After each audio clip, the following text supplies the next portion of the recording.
Peach Pundit, the podcast, is a conversation filled with the personal opinions of the people who are participating.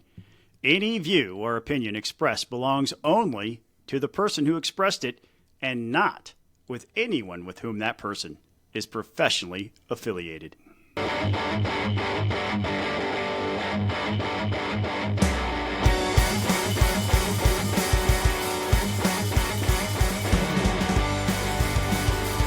Ladies and gentlemen, welcome back for another Peach Pundit, the podcast. And if you're on the video, you saw me wincing through that because that is actually my voice at the beginning of this thing, doing the disclaimer you hear each and every time we start a new podcast. And I'm increasingly out of love with my own voice.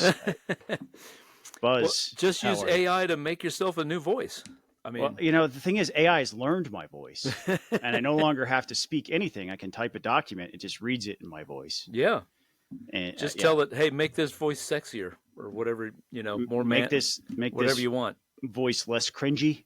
I wonder if it would understand. My wife would understand. Buzz, it has been a whirlwind of a week, my friend. But it has. We're going to recognize Pi is not with us straight off the top. He's gone off to get married.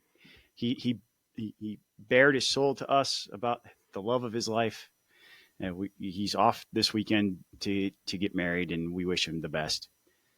But boy, like, he leaves at the wrong time because there's so much news. I think he would have thoughts on the stuff we're going to talk about.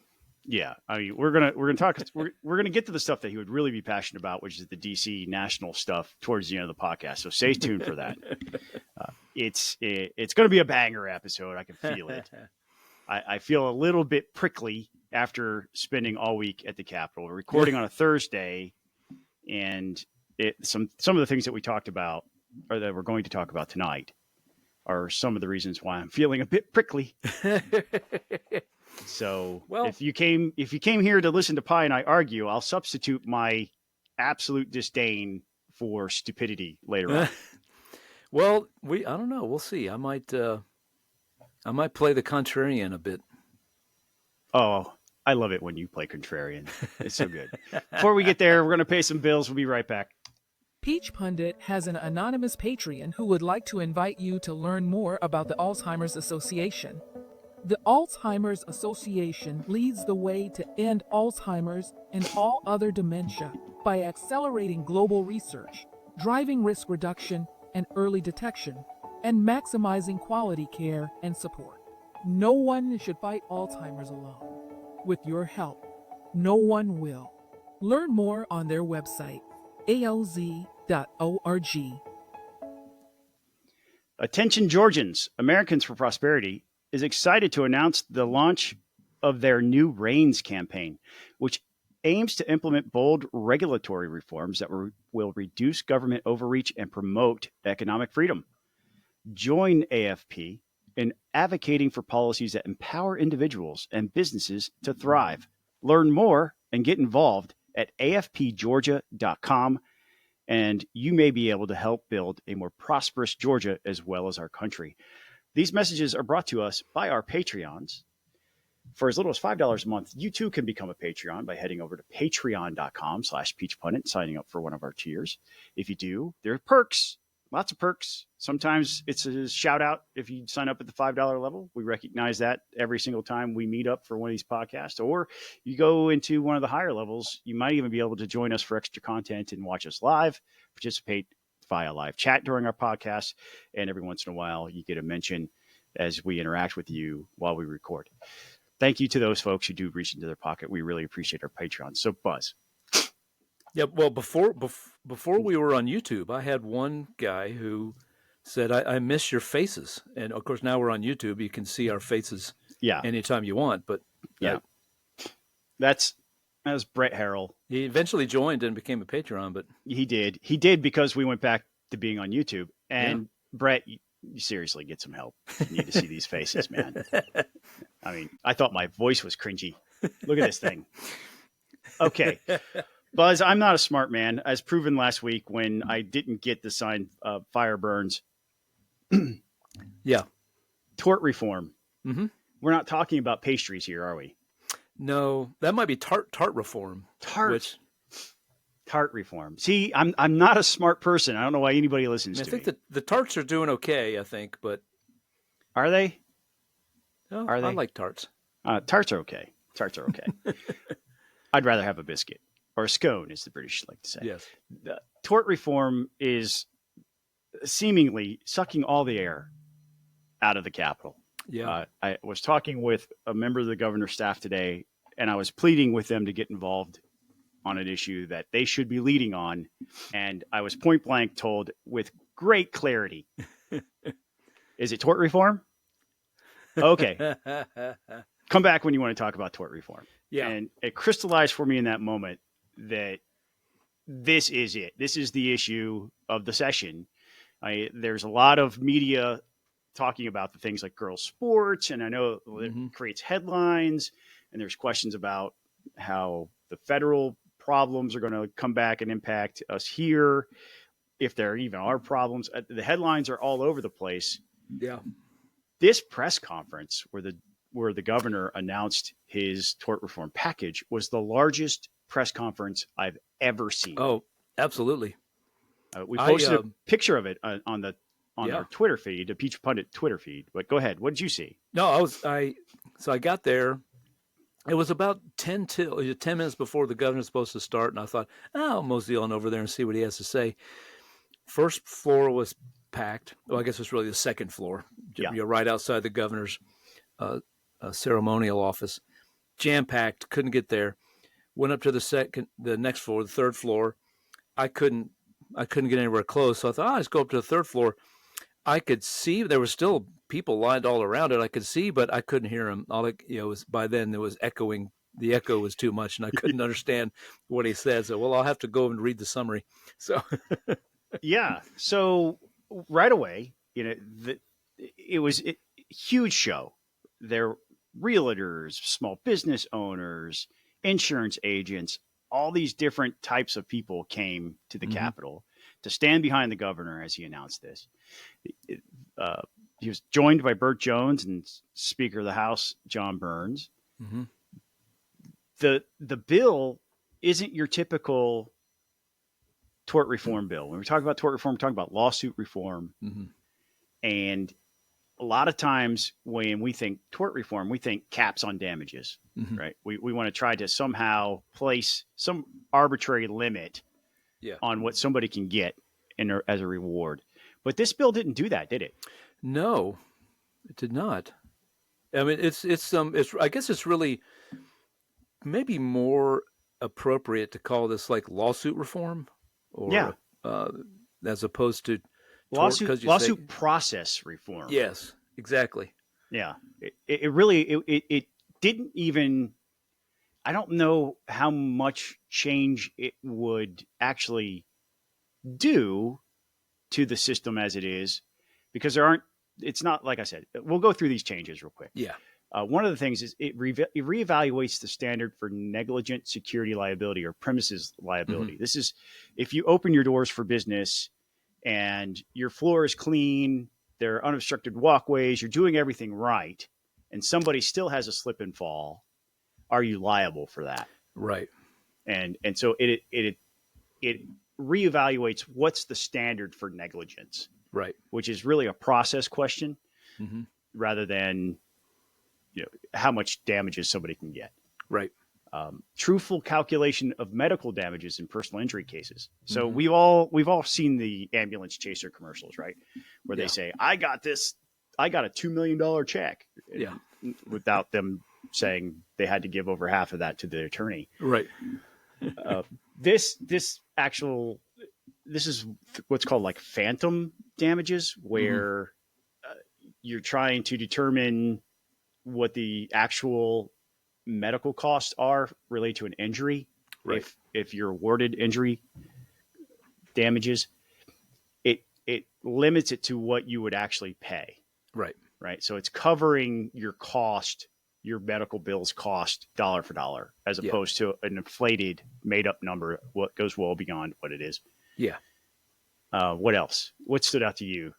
Yeah, I think the interesting one is Well, I know that there's been a legislation that's floated around before about allowing the jury to know whether the plaintiff wore their seatbelt. So, right. if you in our car wreck, yes, eliminate double recovery of attorney's fees. Closes a loophole that does that, and what was it? The other one was that what they call anchoring. So it eliminates the ability to arbitrarily anchor pain and suffering damages to a jury. So it doesn't take away the jury's right to act in any way that they see fit as the jury, but it does. It prohibits I'm reading right from the governor's press release, prohibits the use of anchoring tactics by attorneys in closing arguments so the jury can use their own discretion rather than an artificial benchmarks like the cost of fighter jets or the number of miles a truck drove, etc. So this was the interesting one, the bifurcated trials, right? So this is where we really get into like the process, the legal process. Yes. So today, establishing liability goes all at the same time with the fact pattern of the case. And this would permit a party in a case to move for a separate trial to establish liability prior to moving towards whether or not somebody is liable for damages. Yeah. So what that means is this. So if you accuse somebody of having a wet floor at the grocery store, the grocery store would be able to say, okay, look, we did everything right. We met the standard for our own liability here. Mm-hmm. We need a judge to consider whether or not we should be held liable. Right. And only if there is real liability established by the court would they move on to the actual case of what happened in the fact patterns, right? Yeah. And that is a legal process change. Yes. It's an extra hurdle a plaintiff would have to overcome. But it was an interesting one. There's a bunch of others. We'll read the highlights real fast. Allow a jury to know whether plaintiff wore a seatbelt, eliminate double recovery for attorney's fees, eliminate plaintiff dismissal during a trial, motion to dismiss timing changes, reforming and bringing transparency to third-party litigation funding. This one was interesting to me. It kind of sent up a red flag. I got to read the legislation a little more closely. Yeah. Because it says the legislation bans hostile foreign adversaries from using litigation climate to undermine our vital security and economic interests, protecting Georgia businesses and consumers from foreign actors who may fund litigation to obtain trade secrets. I didn't know this was a thing. Yeah, interesting. So they sue, and when you sue, you get discovery. Right. And so you get to pour through documents. Yeah. And if you're a foreign actor outside the country looking to get, I don't know, what's a U.S. based Georgia Pacific's trade secrets, the ingredient for their toilet paper, and their formula for their toilet paper. Right. Whatever. Whatever it is. I just grabbed something out of random thin air. Then they would sue and try to get that. Right. And this would bring, I guess, transparency to it. So I don't know what that. I'll be interested to see the language in the bill on this. Who decides? Maybe it empowers the judge to say, okay, well, these are. So we're going to. I'm going to deny this request and approve this other request, and really suss out what is important in the lawsuit, or if it's just a phishing attempt, as appears it might be the case sometimes. So it's also interesting to watch the lobbyists in the hallway. Have you noticed what I've noticed with like lobbyists watching different legislators or different legislators talking to lobbyists in the hallway?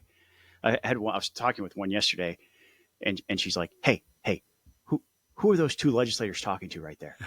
Can you make it out?" And I'm looking down, and I'm like, "Yeah, I recognize that person. And who is it?" And I told him. She's like, "Damn it!"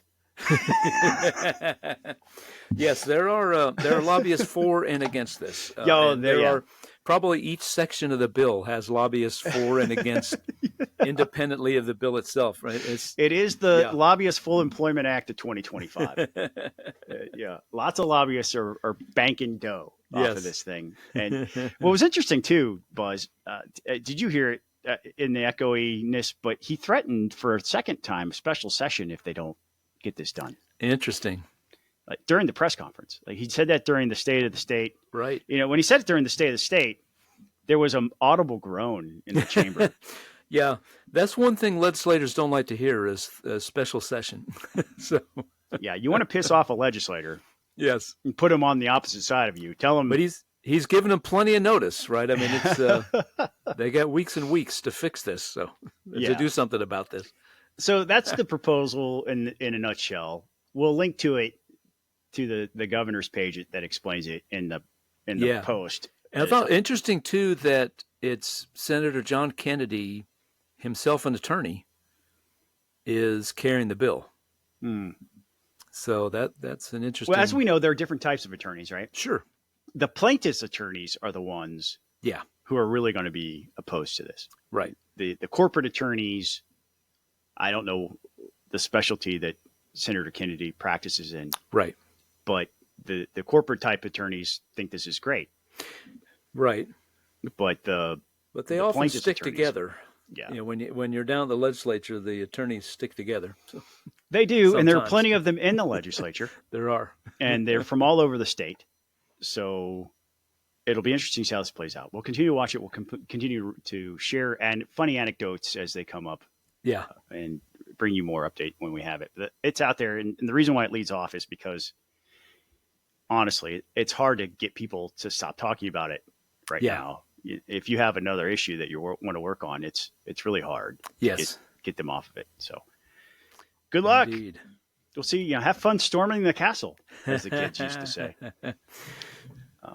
So a couple of nights ago, Buzz, I got a text from somebody saying, "Did you see this?" And it was a tweet from our friends at the Georgia Republican Party. Mm-hmm. And it was their legislative agenda for election integrity. Yes. 10 or 12 different proposals, all at the same time, released via tweet and press release style. So before I get into my piece, because this is the prickly part for me now. So if you're waiting for Scott to get prickly. Well, we can call this segment Things That Make Scott Mad. Well, that's a big category, but it made me mad for some specific reasons, but I want to get your take first. Did you see it? I did. And I'm still on the Georgia GOP email list. Maybe they haven't realized that. Maybe having announced that, I'll be kicked off. But I received the email too that, of course, contained the same information. And some of them, I think that the tone, I'm always interested in the tone of things. Some of them are maybe worth looking into. Like one of them says, regulate and investigate ballot harvesting at long-term care facilities. That's always been something that, election and integrity folks all across the aisle, the political spectrum, you don't want people going in and offering to, quote unquote, help elderly folks fill out their absentee ballot, so all right, fine. Yes, we should, if Georgia's laws are inadequate in protecting the wishes of senior citizens who want to vote, who are in care facilities, let's go for it. Right. And I don't, but this tone, it's, we got to investigate ballot harvesting. Is that really happening? I don't know. And how much of it let's go through these. Yes. And one of them, I guess one that really, a couple that, end automatic motor voter registration.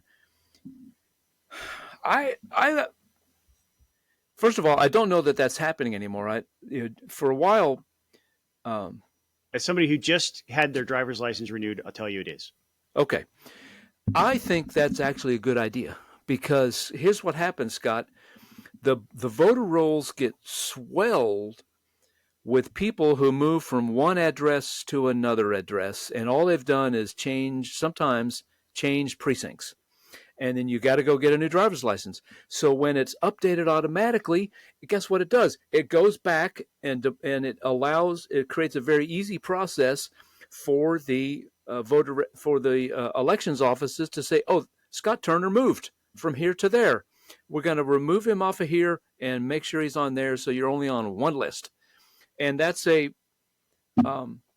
very helpful thing. So I think you got to be careful. Some of the other ones, of course, I'm sure you're going to get into them. So motor voter, just to be clear, motor vote. You support motor voter as it is today, or I support the change that Department of Driver Services made a couple of years ago, where you automatically, when you prove your citizenship, you prove that, right. But then the Department of Driver Services updates. That helps a lot when people move, because people move a lot. So let's go through these.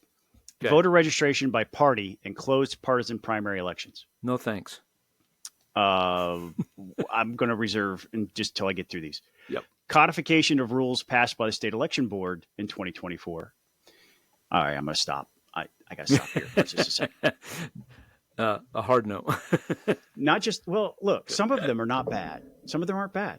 The videotaping drop boxes, not a bad rule. Mm-hmm. We sued over it because the state election board didn't have authority to do it. Right. But to me, when I read that, it's their number 2 priority on the list. Right. It's an admission in my book that the rules weren't done appropriately in the first place. Yes. Prickly Scott here.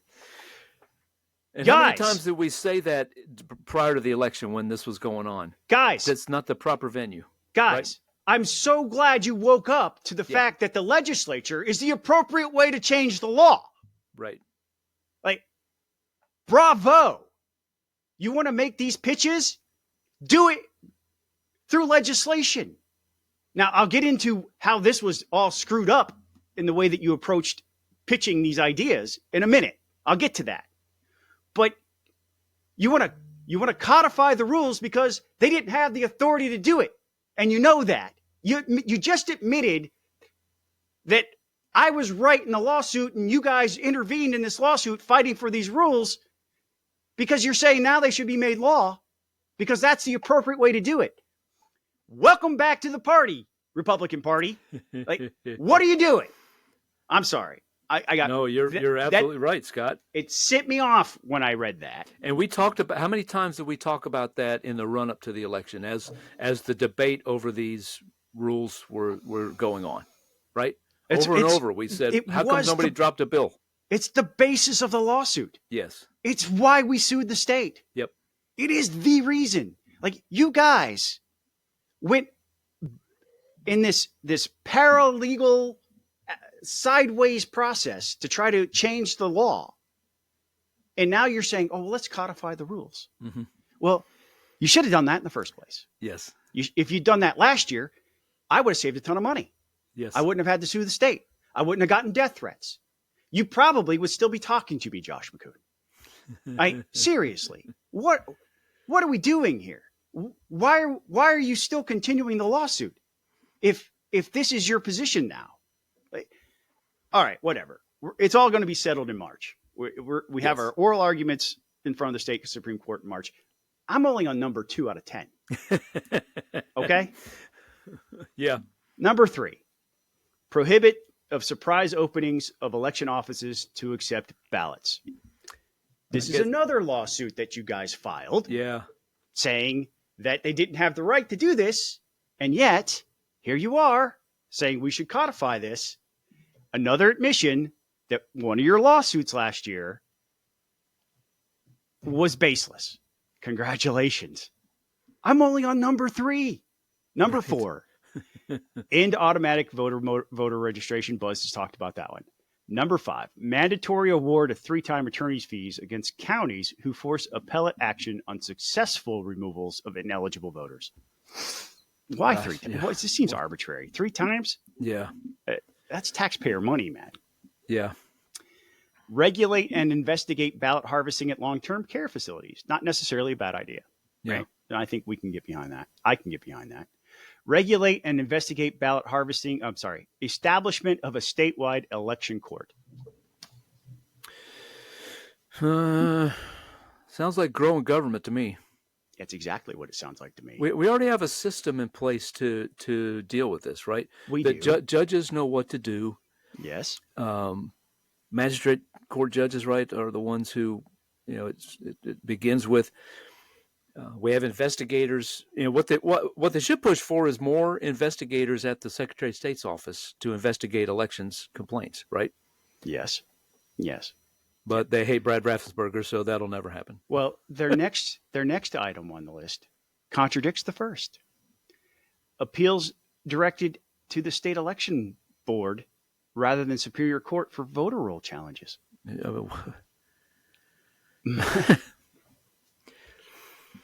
Let's take, okay, look. Judges are trained in the law.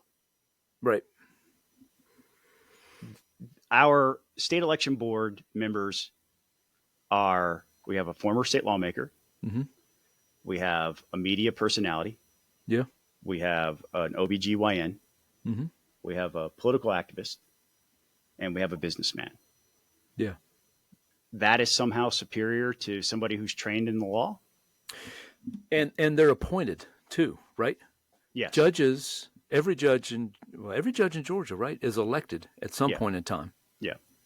Yes. They have to face the ballot box. So if the state board of elections doesn't do what they want, say, right? There's no recourse for the voters. But you want to create a state election court at the same time as eliminating judges from the process. Yeah. I don't get it. How do you make those two math? I don't understand. Yeah. Change Georgia's Department of Driver Services requirements for updating national change of address and voter rolls. I don't change it. How? They're not specific. That's probably what I was referring to earlier. I think it's a good thing. Yeah. But anyway. And then they blame Trump for some of this. Really, I'm heterodox in many things. So yeah. So here comes the really unpopular with like voters, and not just any voters, but Republican voters in Georgia find these particular things unpopular. So they blame Trump. The way they worded it in the press release: adoption of the Trump election reforms, which include ending early in-person and no excuse absentee voting, while also ending the use of Dominion voting machines in favor of a Florida-style paper ballot system. Mm-hmm. Okay.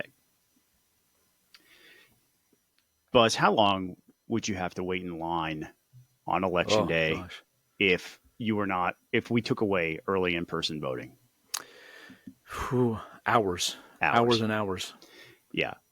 Republicans... You'd essentially have... Well, two things would happen. Number one, everybody would just go back to lying on their absentee ballot and pretending that they're going to be out of the precinct between 7 a.m. and 7 p.m., which is what people used to do. Right. Both would happen, because then you'd have enormous lines everywhere. Because you only have lines. one day of voting. You could only vote on election day, essentially. Yeah.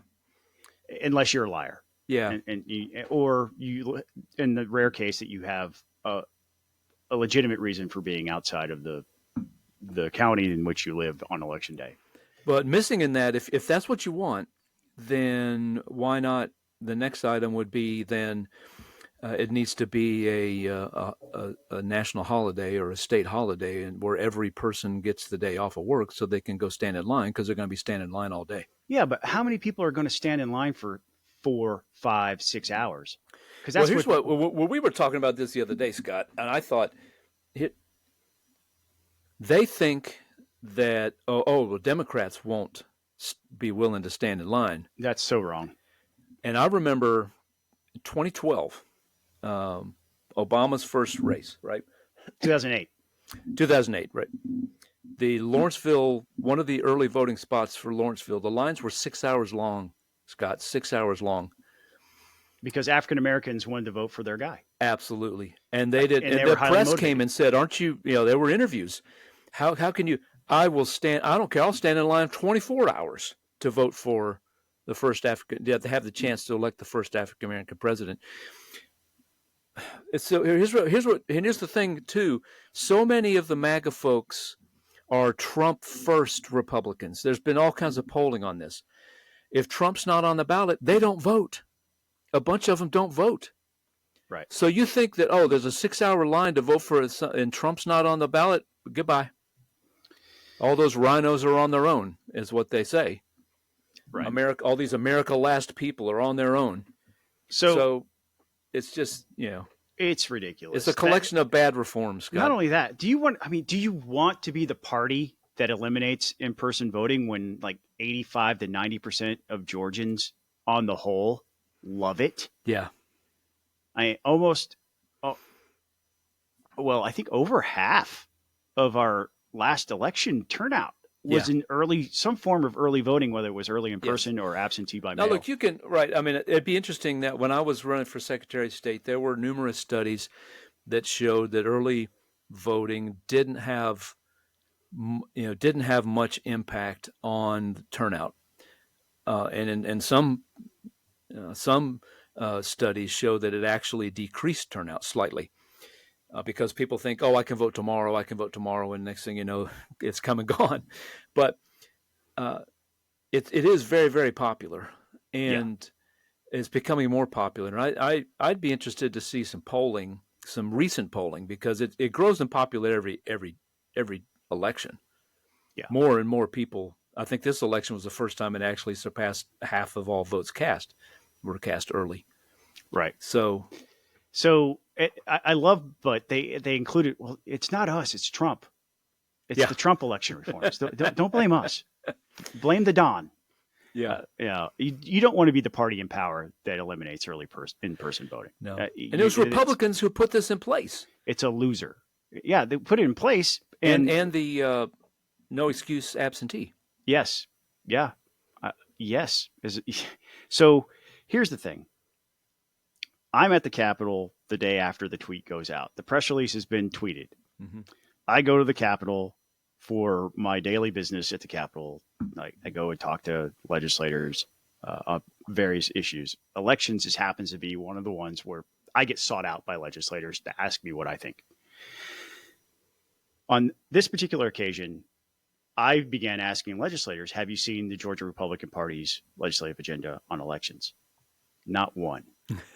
Not one. I talked to over 12 individual conversations, and I intentionally brought it up with every single person I talked to. Have you heard about what the party said in their tweet last night?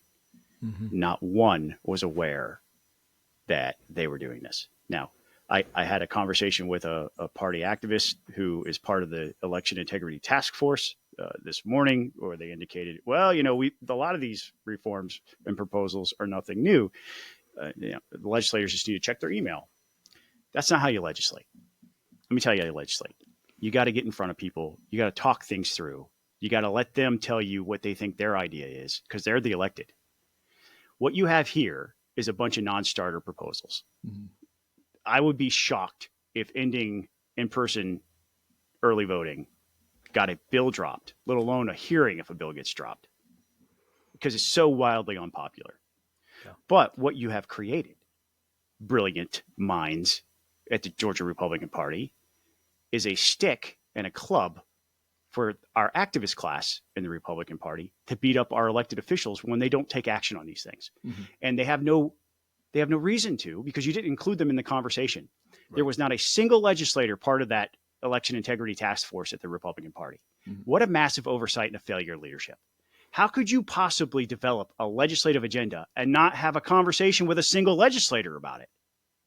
How come there aren't members of the Governmental Affairs Committee from the House and the Senate Ethics Committee part of your committee? Yeah. How are you not reaching out to the chairman of both committees to ask them for input and feedback? Well, it's a press release, Scott. It's not a legislative agenda. I mean, you and I are at the Capitol, right? There are lobbyists there. Every industry under the sun that does business in the state of Georgia has a legislative agenda. And what do? They craft it, and they show up at the Capitol, and they start talking to legislators and say, hey, would you be interested in working with us on XYZ legislation? Has anybody from the Georgia GOP showed up at the Capitol?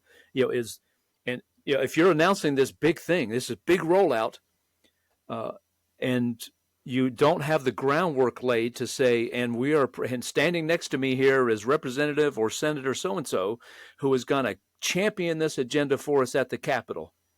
And the Georgia Republican Party stands united behind this person to get it done.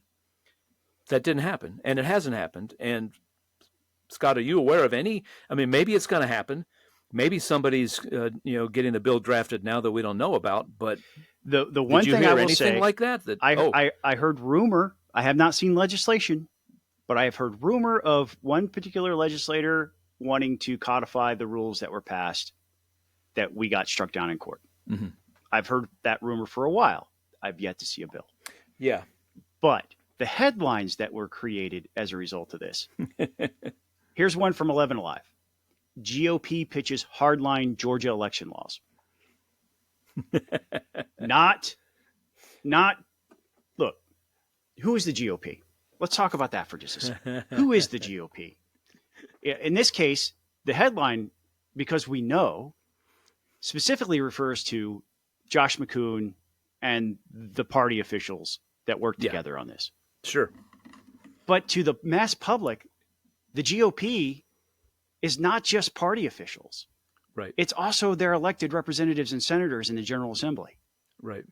So the headline right away has put these guys behind the eight ball as the bad guys pitching these ideas. GOP pitches hardline election laws. Yeah. GOP wants to eliminate in-person early voting. GOP wants to make it harder to vote. These are real concepts that are going out into the public. What did it buy you? What was the benefit to the Republican Party to do it this way without including anybody who's actually elected as a Republican? Well, that's why I think this is just fan service to the activists that are still rung up about the elections. The Georgia nerds and all these kind of people who who think that the 2024 election was fraudulent. Yeah. So it's fan service for that crowd, and nothing will come from this. I didn't get every one of my ideas passed as legislation when I was in the legislature. I haven't gotten every one of my ideas passed when I've left, and I've gone into the activist community to try to continue to make things work better. But if y'all want to learn how to actually pass a bill, maybe Josh McCoon isn't the person to listen to, because if he's allowed you to do this, he's led you astray. You guys, listen, you guys at the party need to put aside your animosity towards elected Republicans and start building relationships with them, because without the relationship, you have no influence. Yep. The activist class right now likes to say, "Oh, Scott Turner thinks he's really influential." No, I don't. I don't think I'm super influential, but I work really hard to build relationships so that when I have an idea or if I see a problem that needs solving, I can bring it to people so that I can work with them on it. Mm-hmm. And I'm welcome in every office I step in. I feel welcome. Yep. In every office I step in, on the Capitol grounds in the Capitol campus, whether CLOB or the Gold Dome. When I walk in, "Hey, Scott, what do you got for me?" Or, "What's going on?" A lot of people ask about my dog, because they know me, right? Do they know you like that? Do you want to be an effective activist? Do you actually want to get something done? Because what you're doing right now, that's the road to failure, my friends. It's the road to failure. And look, I know you may think I'm trying to lead you astray or whatever. I'm just telling you, you have created problems for my friends in the legislature. Yeah. You did nothing. You're not going to accomplish any of your goals. You might get one or two of these things done, maybe. But until you start including elected Republicans in your conversations, you're going to continue to feel extremely frustrated, and then you're going to blame them when really the problem is you. Yeah. And look, I don't want to be the guy to tell you that, but that's my role. I will tell you that. I shudder to think this and say this, but didn't we have a shoving match where at a party event, yes, a GOP event, over quote unquote election integrity? Yes, we did. Not we did. Yeah, the legislator did nothing wrong, but some jacked up activist. And it ended up being a congressional staffer that had to step in. Yeah. And there was accusation of spitting in people's faces and being pushed to the ground.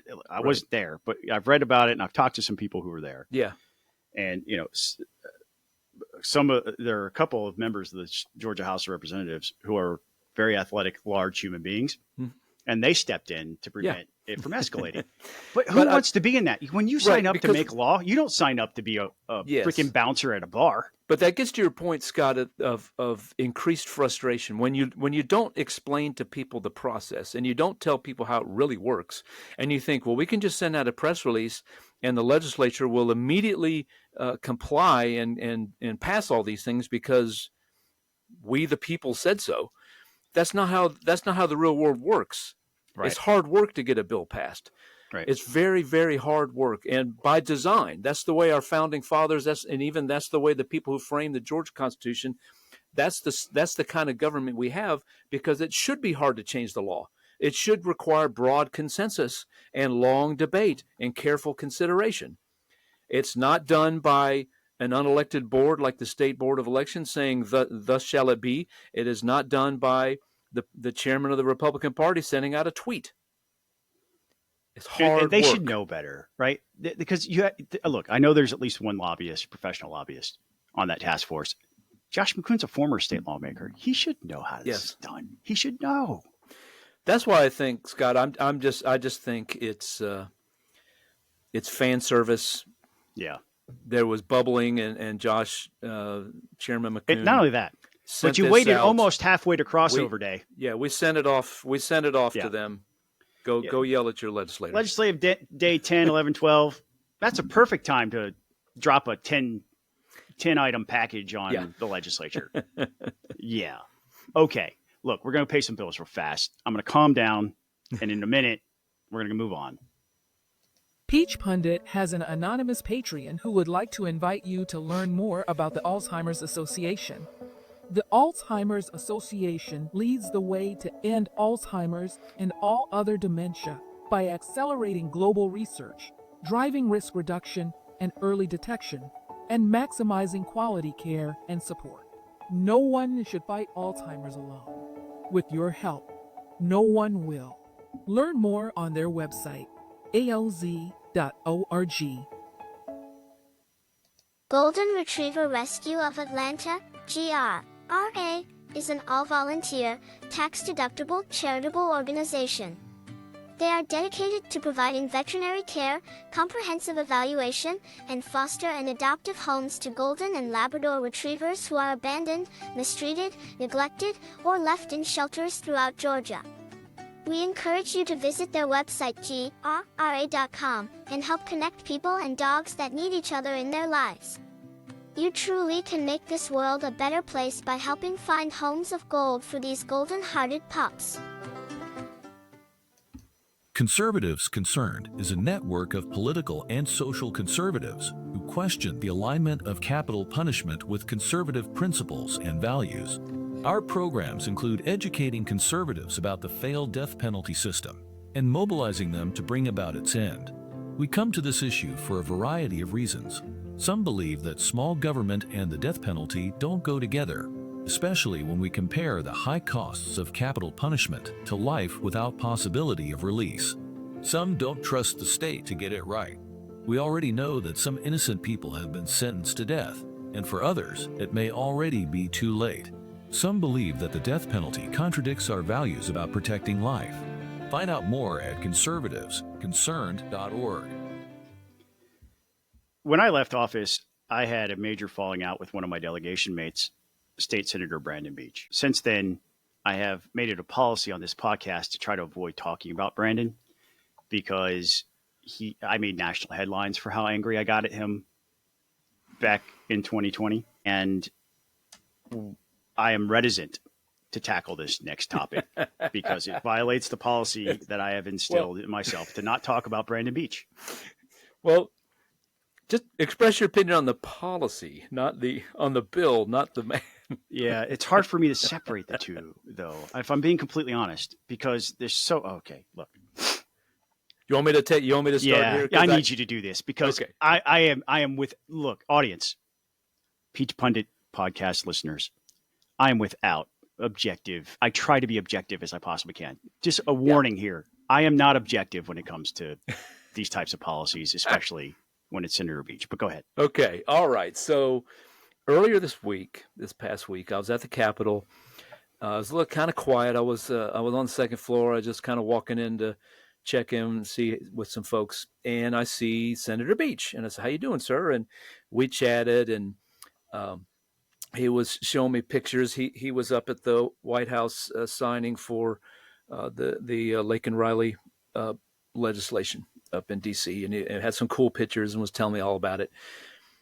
And I said, "Well, what are you working on, Senator?" And he goes, "I got one bill that I'm going to drop very soon."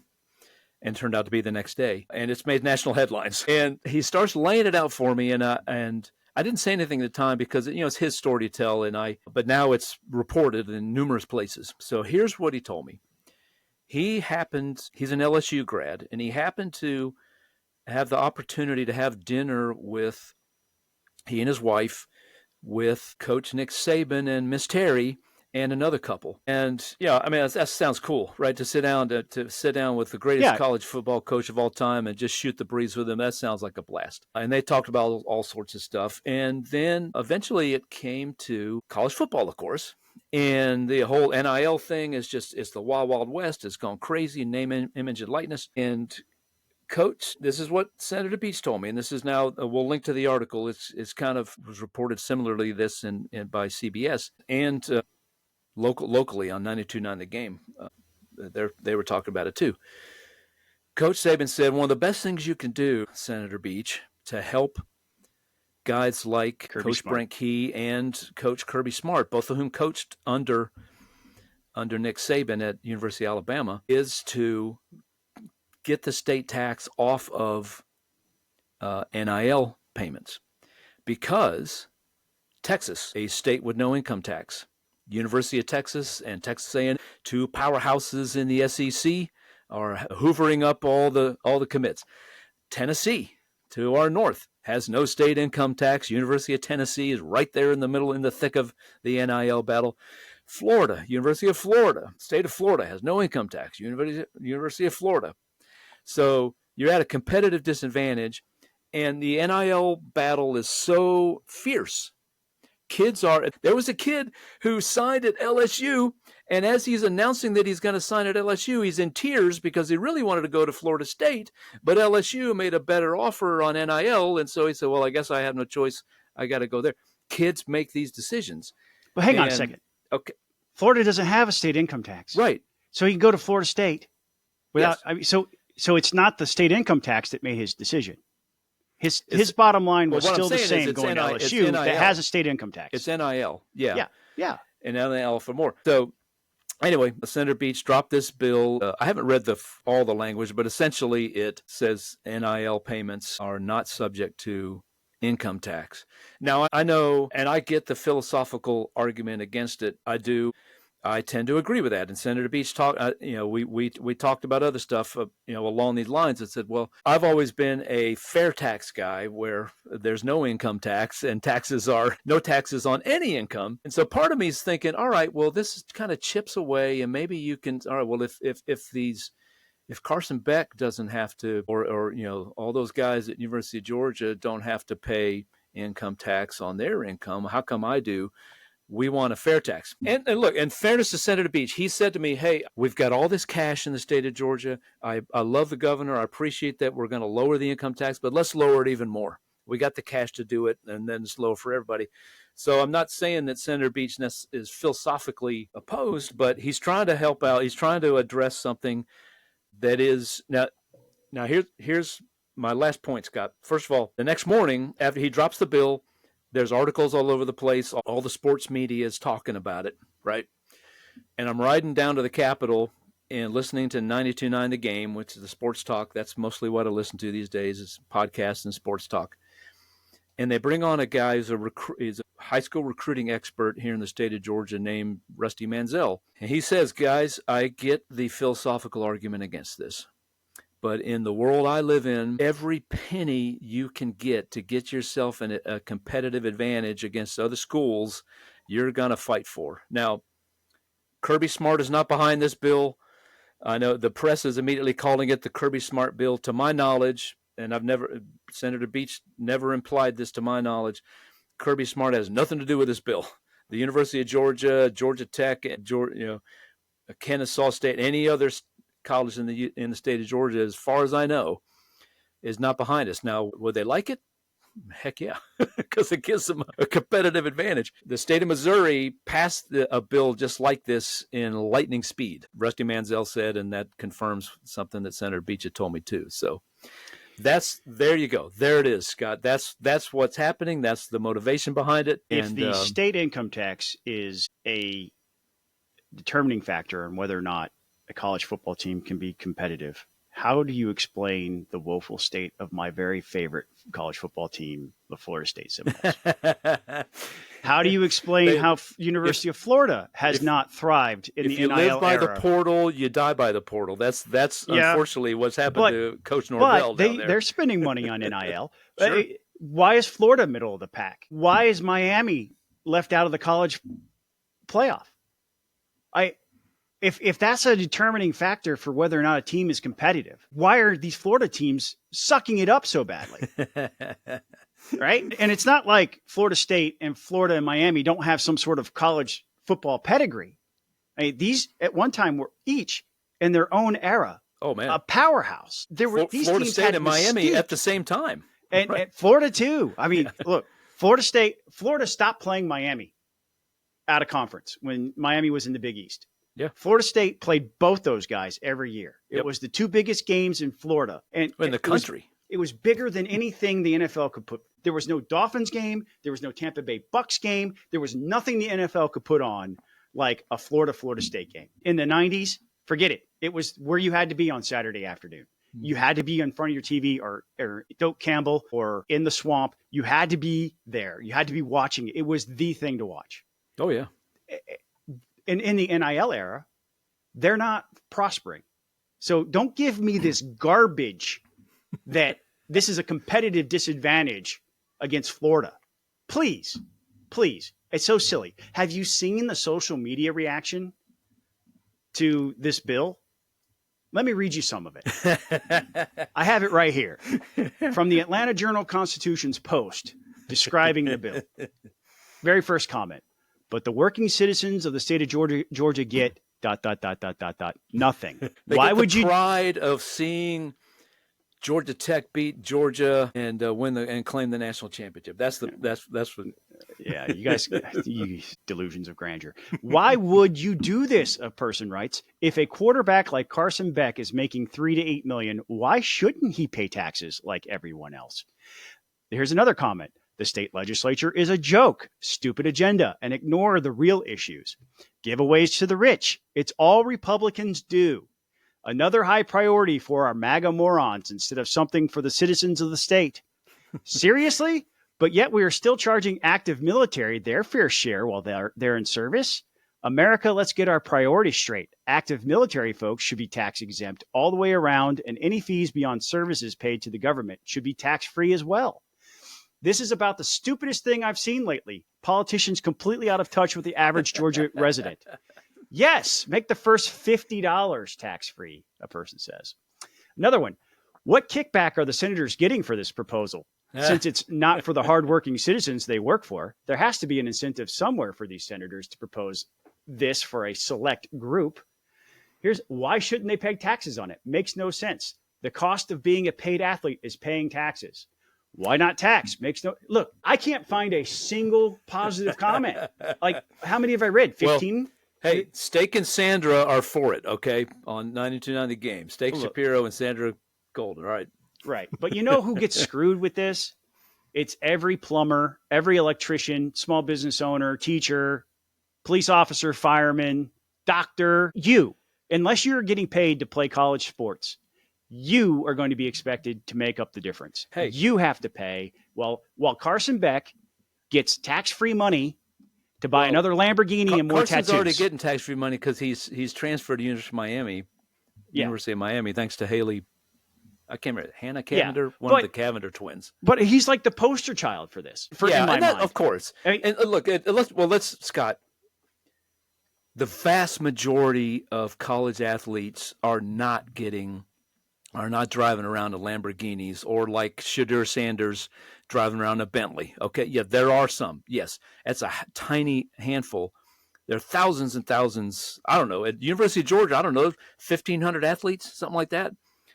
Georgia Tech could have fewer, but 1,000. I don't know. Tons of athletes. Most of them are not getting that. Okay. Look, if you want to raise the standard deduction to $25,000 in this state, yeah, I'm down. And for those kids who, what we should do, Scott, here's what we should do. We should parlay this into I'm going to hit Senator Beach up. Let's parlay this into eliminate the income tax in the state of Georgia and call that the Kirby Smart bill. We have to do this to help Kirby Smart recruit. We got to eliminate the state income tax on everybody. I'm going to tell you something. I know you're a Georgia Tech guy, but if you make this about UGA football, you're getting the fair tax done. You are. I think it's brilliant. That's what I'm saying. Let's parlay this, and that's why I'm not. I know folks are exercised about it. That's part of why I'm not. I'm not as exercised about this as others because this points out in my mind the competition that we face from Tennessee and Florida and Texas. We compete with them on all sorts of things it's not just college jobs football and economy. Yeah. Yes. We absolutely do. Brandon Beach has stumbled into something I don't think he intended, which is he has brought a spotlight to how our tax structure in Georgia puts us at a competitive disadvantage. Yeah. I wish he had brought that. I mean, I wish I could say I thought he was smart enough that was his intent. Well, no, Scott, in fairness, we hit on that. We didn't go that far, okay? But he acknowledged that he and I talked about it. Hey, as I mentioned before, he's not criticizing the governor, so I'm not trying to put words in his mouth. He was hoping that we could have pushed the income. The governor announced in the state we're going to cut the state income tax down to 5.2. I think it was going to wind up. Senator Beach was like, let's do more. Good tax policy benefits everybody. Yeah, it doesn't benefit a certain type of person. It doesn't benefit a certain type of job. Good tax policy makes all boats rise. And this misses the mark on that. But despite all the criticism, I don't count this bill out. I'm telling you, I know you've predicted it's going to pass. Yes, the other day when we were at lunch, I think this thing's going to pass. And I'm just saying, the power of college football in the South, man. Look, it passed. I need to look it up, but Senator Beach said it passed in no time in the state of Missouri. Rusty Manziel said the same thing. So, well, look, I don't doubt other states do silly things. I don't doubt that. But the reality is this, and you said this just a second ago, and it's really the most important part. We compete against Florida, Georgia, and Tennessee. And here in Georgia, we compete against Florida and Texas and Tennessee for manufacturing jobs. Mm-hmm. For service jobs, for call center jobs, for fintech jobs. We are in constant competition in the marketplace for jobs against those states because our tax structure does have a state income tax. And this is one of the reasons why I was such a big fan of moving to a fair tax. I was a second signer in the fair tax one year. And I'm a huge supporter of that. But let's do it for everybody. That's the best way to do this. Do it for everybody. And if you want to capture all students, I think raising a standard deduction helps everybody. Now, our standard deduction in Georgia is minuscule compared to the $25,000 we get at the federal level. Yeah. And that would help all kinds of people, not just student athletes, but a lot of those student athletes, if they're making $10,000 or $15,000 a year off NIL deals while they're getting their scholarship education, and they're able to help put themselves through school, that's a good policy. But this is wow, man. If you include Carson Beck type salaries or NIL deals in this, and I get 0.25% reduction in my state income tax, that's not going to make me very happy. I'm not going to be a very happy taxpayer. So, All right, look, we haven't talked about Fani Willis in a while. No.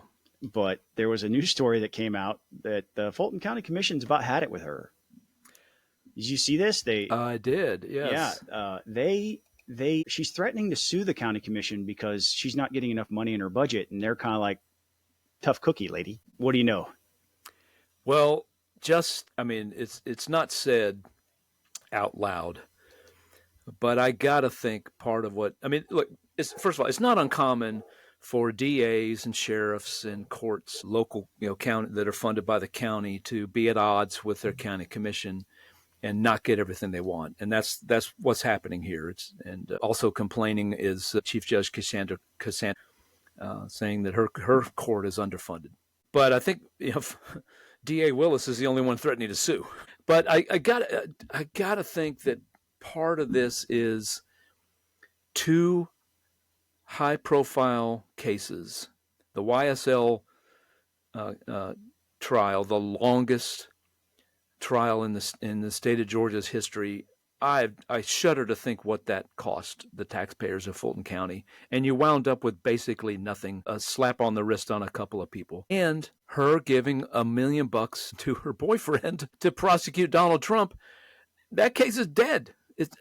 It's not officially dead, but it's all but dead. Everybody knows it's dead. It's nearly dead. So it's nearly dead. I got to think that the commissioners, maybe they didn't say it out loud, but I got to think they're thinking, maybe quit blowing money on lousy cases. Well, it's interesting. They quoted Bridget Thorne, who I was not really familiar with Bridget Thorne, but she is one of the election denier Trump supporters. She made it very apparent to me that she believes the 2020 election is stolen through a series of interactions I had with her. Yeah.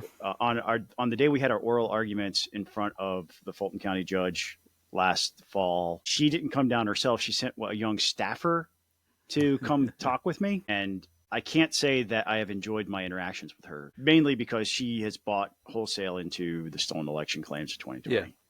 Don't judge her just by that. I don't want to. I know her a little bit. Yeah, and I felt like I knew her before then because her face is very familiar to me. But she did nothing but attack me over the lawsuit. So I didn't find my interaction with her to be pleasant. Let's just put it that way. She's leading the charge on defunding Fani Willis. The quote in the AJC article is pretty telling. It's some hard medicine to have to swallow, Commissioner Bridget Thorne said during the board meeting before voting in favor of a more conservative budget. Quote, I'm hoping that mid-year we can actually talk about rewarding some of those justice partners that are doing a good job. Wow, that's going to leave a mark. Yeah. I don't blame her for this, by the way. I think no lies Fani Willis there. Yeah, Fani Willis is not doing a good job. Yeah. She has squandered the resources that she has been given. Yeah. I'm so glad that you were the one who said that she gave her boyfriend $1 million. Yeah. That was money that could have been used for this stuff. Yep. But it went to her boyfriend instead, creating a conflict of interest that ended up jeopardizing the entire case that she's brought against Donald Trump, which shouldn't have been brought in the first place. But not that I'm MAGA or it just shouldn't have been brought in the first place, right. Especially against some of the quote unquote co-conspirators. We've talked at length on the podcast, Coffee County stuff, stealing hard drives, criminal activity. Yes. But guys like Sean Still, come on, what are you doing? You're going after Lieutenant Governor Burt Jones? So obviously political. Get out of here. Get out of here with that nonsense. And then your complete bungling of the YSL trial demonstrated for the whole world to see. You are inept at this job. And the fact that nobody stepped forward to give you a serious primary challenge is just sad. It's just sad. And I know that you see yourself as some sort of historical figure that's able to, go after the man, but you're just wasting a bunch of taxpayer money. I'm really glad the Fulton County Commissioner is reining her in. Way to go, Bridget Thorne. Don't ever say I didn't say something nice about you. There you go. Let's get to our quick hicks. Yes. This is a fairly new segment. Originally, said you said Hicks. Yes, intentionally. Pronunciation. Yes. Yeah. We're going to call it Quick Hicks because last week when I created the segment Quick Hits, this is the segment of stories that we want you to know about, but we don't want to go into too much detail. We just want you to know it's out there. Jason Pye could not say the word quick hit. He could only say quick Hicks, and even when he slowed down to try to prevent himself from saying Quick Hicks. He still said Quick Hicks. So thus it shall be known. Thus it shall be known forever. The little budget passed today. Yeah. Did you see? I saw that. Yeah, I was there when it happened. Typically, there's 1 or 2 no votes against every budget. It's somebody who has a problem or is disgruntled with something. I do not see that being any different here. The vote passed 166-3. The little budget is the amended FY25 budget, which means this is the budget that goes through the fiscal year of July 1st.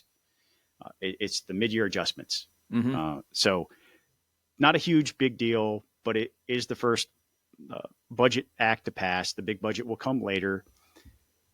The 3 no votes: Viola Davis, Park Cannon, and Charlie Spurd. Reminding us that the political spectrum is really a circle. Yeah. Charlie Spurd is the sole member of I guess there are 2 Freedom Caucus members now in the Georgia House. New rep. And yes. I'm going to butcher her name. Noel Kaharian? Yes. Yeah, I think you got it right. Noel. Yeah, even Noel didn't vote against the budget. Charlie, she's out there by herself, prompted me to ask Chairman Matt Hatchett as he walked out of the chamber, "Do you miss me?" Because, as you all know, Charlie Spurd is my state rep. Did you see Waffle House announced a 50-cent per egg surcharge? Yes. I mean, there is real pain. If you haven't been, I don't know if these 2 are tied. I got to think they're tied somehow, but I don't know if folks have been tracking, but our ag commissioner, Tyler Harper, has pointed to, I guess it was a week and a half ago, a bird flu has infected some chickens in Georgia, which unfortunately means those large number of chickens have to be done in. Right. They had to be euthanized. They have to be. Avian influenza is a serious issue. Yes. So I got to think that's connected. But the prices of eggs have gone ridiculously high. In their announcement, Waffle House did point to the avian flu crisis as causing the increase in prices and being passed on. 50 cents an egg, though. Wow. That hurts. Yeah, it does hurt because I'm a 3 egg guy. Now I'm paying an extra $1.50, right? Well, I guess before Biden, that $1.50 was worth. And look, it's spiked up. It's spiked up at various times over the last couple of years. But eggs go into everything, so yes, it'll have an inflationary effect, but not caused by inflation, caused by avian flu. Yeah, something that naturally occurs. Jay Bookman, the erstwhile liberal columnist in the AJC, has some tears for us. Buzz. Yeah, I stumbled across this tweet, and this wasn't in response directly to my tweet, but I sent out the other day. We were on Peach Pundit, the text thread. Our member who isn't present tonight was freaking out over something it was something about, I can't remember what it was. It was some minor thing that was probably taken out of context that the new White House press secretary said, and everybody went berserk. The left went just berserk, right? And so I tweeted out words to the effect of, folks, you got to pace yourself. You just can't freak out over every single thing that the Trump administration does. And Jay Bookman, said back to me, "Will you let us know when we should freak out?" And look, Jay and I have always said we chat from time to time, and I like him. I've actually met him in person, and he's a dyed-in-the-wool liberal, and he fights hard for his viewpoints, but. His tweet was, "The coup is a success. The republic is gone. Tell me how I'm wrong." It's done. Yep. It's over. Guys, we just had a legitimate election. Right? And if you had a candidate that was worth anything, you would have won. But you didn't. So maybe some introspection rather than lashing out is more appropriate.